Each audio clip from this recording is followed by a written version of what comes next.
Hey everybody, this is JT and I'm from JT's Fitness Focus. Thank you ever so much for finding time out to watch this very short pep talk. Yes, it is a pep talk. I received a message from one of you guys, a question that is normally on everybody's lips, but not everybody is asking it.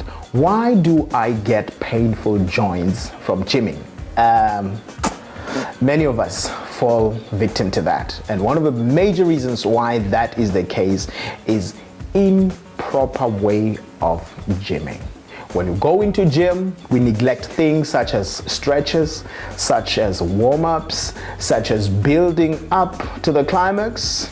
Yep, I'm sure some of you know what I'm talking about, because for many years, I found myself being in gym and just going on and on and on and on and putting my own health very much in the line of danger. And most of us are actually doing a lot of that.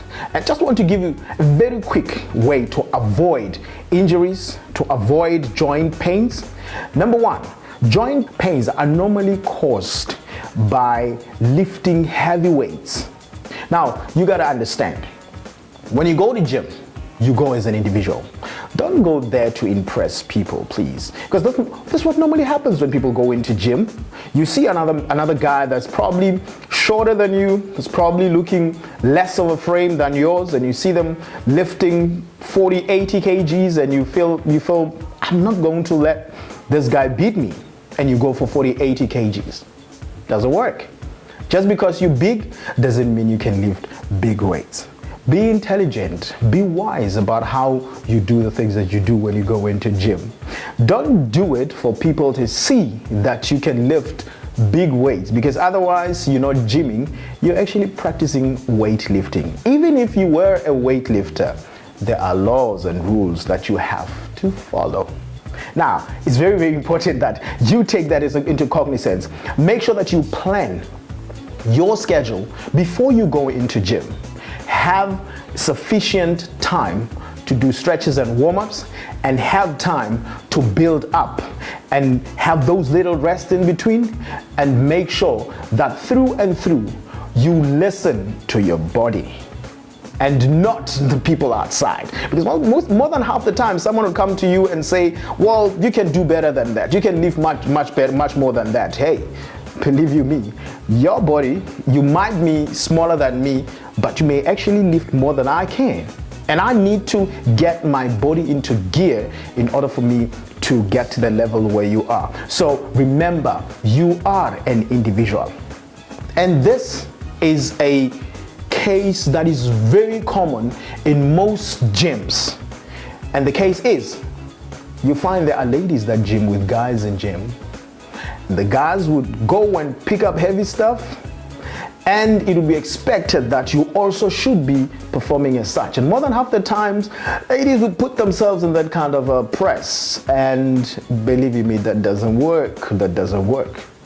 You always have to be very much aware of what your limits are, and build to grow those limits very nice and slowly.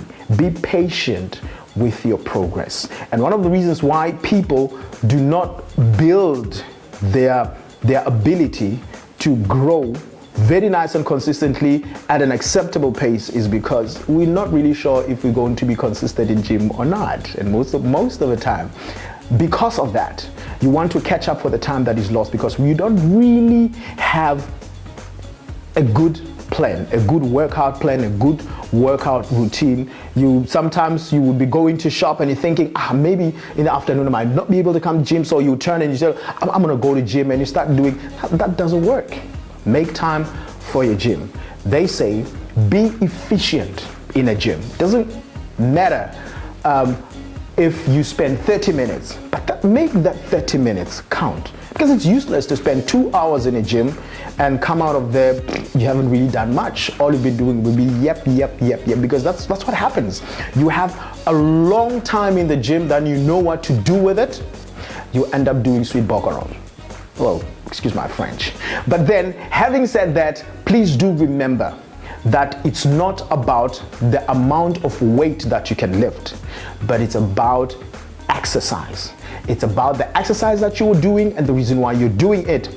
And number 2, remember, do not sacrifice good posture, a good exercise for comfort. If you are going to be lifting weights and it forces you to leave the posture, to leave the correct positioning of your body, then you know that that's not the weight for you.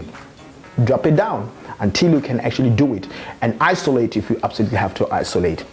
Number 3, ever found yourself having gone to gym for 2, 3, 4 years and you still have a problem with a pouch?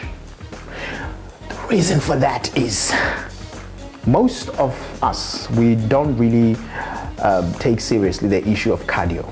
That warm-up session there, those classes at gym, that running, that jumping up and down, well, believe me, those work magic. Because it doesn't really matter if you lift weights and you do all of that. We're not going to see the definition. You know why? Because the definition is hiding behind that fat, that layer of fat, and that layer of fat, you cannot bring it down with the weights. Cardio, baby.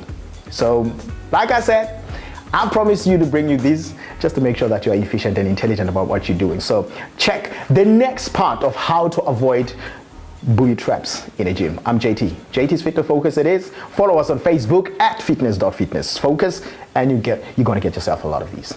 Cheerio.